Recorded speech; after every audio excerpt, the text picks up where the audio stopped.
Matapos kang masaktan sa pag-ibig,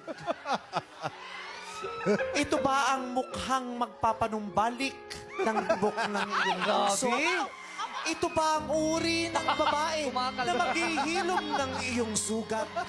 Magbibigay sa iyo ng pag-asa, muling magpapangiti at magbibigay ng inspirasyon na muling lumaban sa buhay.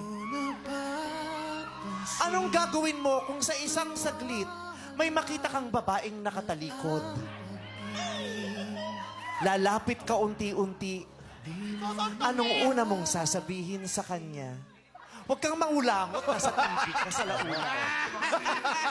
Anong sasabihin mo sa kanya? Saan po dito yung barangay hall? Saan po ang barangay? Sa sandaling makita mo ang mukha niyang dahang-dahang lumalapit sa'yo. At unti-unting maglalapit ang inyong mga katawan.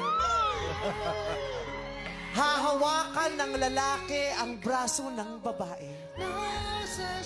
Dadampi naman ang kamay ng babae sa mukha ng lalaki.